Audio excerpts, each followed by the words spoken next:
Good morning, everybody. Today we are going to be making recipes that I haven't made before or have been wanting to make for a long time that have been on my list. I don't know about you, but on Pinterest and on Instagram, I find all of these recipes and I just save them and then I never go back to them. So this video is going to be all about trying those recipes that we haven't tried before.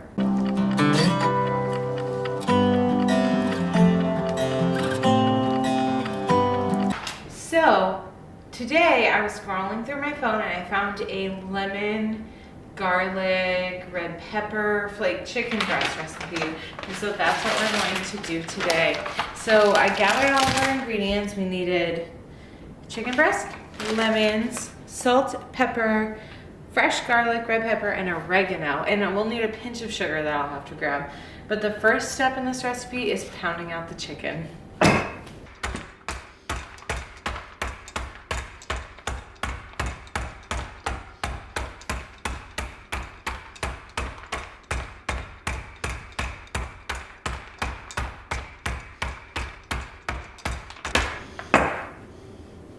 Okay, now that we have the chicken flattened slightly, we get to measure out all of our dry ingredients for our seasoning.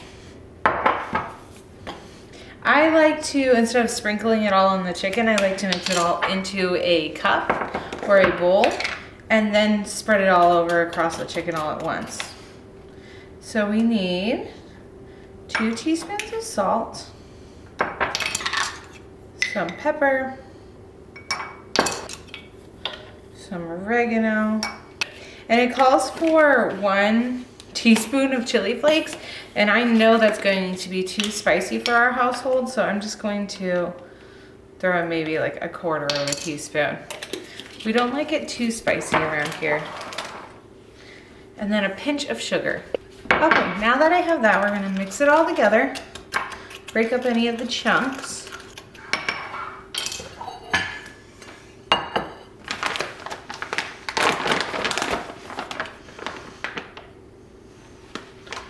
Our chicken on a plate. And then we're going to sprinkle the seasonings on top. Like I said earlier, I enjoy mixing all of my dry seasonings together to ensure that every single bite has all of the flavors in it. When I don't do this and I just sprinkle all of the seasonings over top, I find that I could get too much in one area or not enough in another. So stirring it all together like this ensures that I'm getting flavor in every single bite. So now we're just gonna sprinkle it over top of both sides of the chicken and move on to our next step.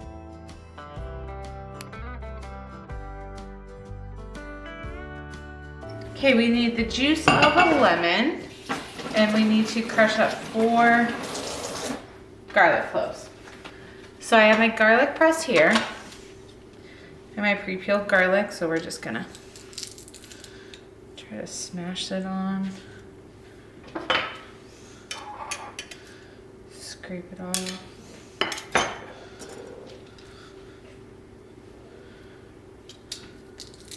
The only thing I don't like about this garlic press is that a bunch of it gets up into the actual press.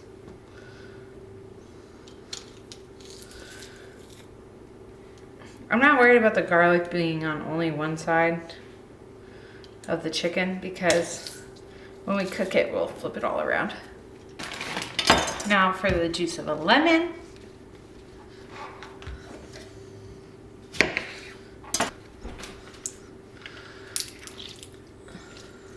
Now that we have that done, we're going to cover it with some plastic wrap and then put it in the fridge until tonight. 3 hours later. Okay guys, we are officially back. We are going to do this in a voiceover because on this portion of the video, my newborn was not the happiest camper. Even though she's spending time with one of her favorite people, her dad, I'm not letting her cry alone. She was just not happy on this night. But anyway, we really like to serve chicken with rice, and so that's why I'm going to get started here. And we always, with all caps, make sure that we rinse our rice and try to let it soak for at least 30 minutes before we cook it. to aid in our digestion. Next, we are going to get the chicken started in the cast iron, and spoiler alert, this has quickly become one of our favorite new meals, our new favorite meal. It's very acidic, but we love the lemon and garlic flavor and the heat of the red pepper flakes, and I believe since filming this, we have made it 2 other times. It literally was that good.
Adding the butter and the juices to the pan after it had cooked allowed this dish to stay crisp on the outside and moist on the inside, and 10 out of 10, absolutely amazing. Hello, thank you for joining me in the kitchen. Today we're going to be making a homemade Hamburger Helper style meal for supper tonight. So I just have some ground beef browning up in this pan, and we're going to measure out the rest of our ingredients. Okay, so we need some broth. Here we go.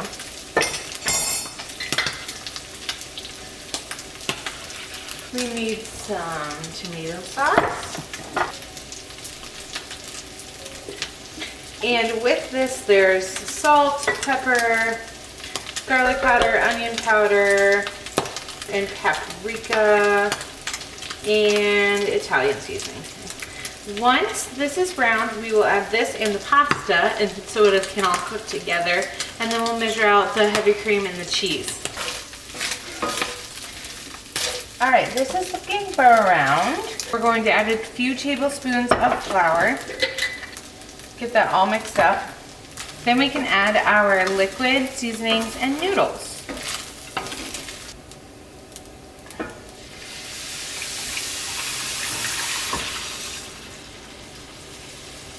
We're going to let this come to a boil, and then we will turn to a lower heat and let the pasta cook through. While this is cooking, we're going to measure out our heavy cream and our cheddar cheese. Let's add about a cup of heavy cream.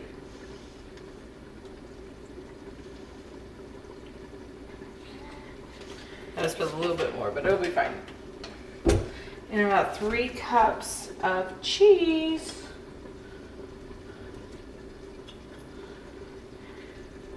There we go. Now we wait till this is cooked, and then we'll add all of this in and make it nice and creamy, and then it'll be done.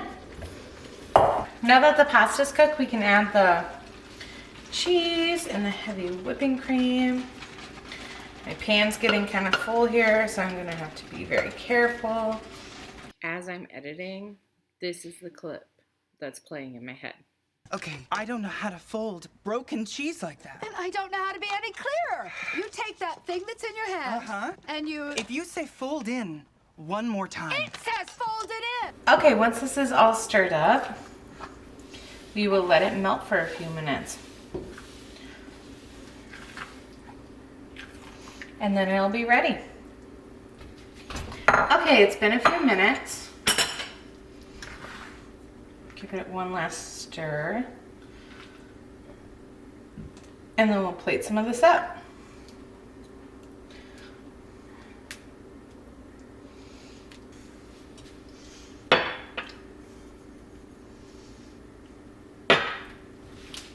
A little extra salt and pepper. Let's go ahead and take a taste test. Ooh, it's hot. Very cheesy. I think I could have let it cook a little longer so that it wouldn't be so liquidy, but when we reheat the leftovers, it'll be perfect. I will see you next time we are in the kitchen.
I hope you enjoyed some behind the scenes sounds of our beautiful home there. It's just so much fun to have a little one to sing and talk to and play with. But anyway, today we are focusing on making garlic pork chops with some rosemary and thyme. I needed something extra quick and easy today because we were a little bit short on time. So while the pork is finishing in the oven, we're going to get started on some easy sides. Today we're going to be doing some canned corn and peaches that we preserved in the fall. Now, in hindsight, I could have used some of the sweet corn that we have frozen in our freezer from the fall as well, but at the time I didn't really think about it.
After cutting up the pork chop, I scooped some of the pan drippings over the top, and it added such a good salty, garlicky thyme flavor. It was absolutely wonderful.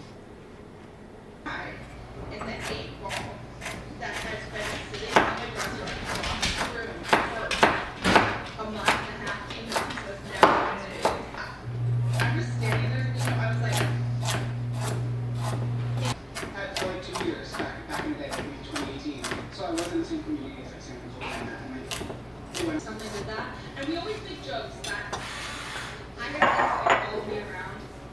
I don't investigate anything. I don't get into anything. For some reason, shit happens.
Oh, I forgot to put a paper towel down. And like in my videos, I say fuck. I say that word stuff, which you do too. And so like I'm not like this crazy. Like I can never say that. So I look at the video, and it's just like this big something that we said. Now we're make jokes here and there on the video, but I'm not this crazy sexual. I'm very same person. I hate 2021 and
Last year we discovered that we loved making chicken teriyaki at home, and for a while we've wanted to try this recipe with ground pork that we recently got.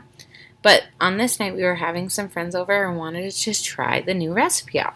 It was absolutely delicious, but there's two things I would change.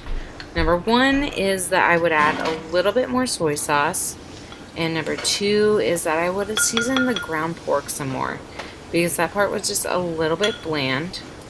But we have a few extra pounds of ground pork unseasoned downstairs in our freezers, so if you have any ideas what to do with it, drop those comments below, because we're always looking for new recipes.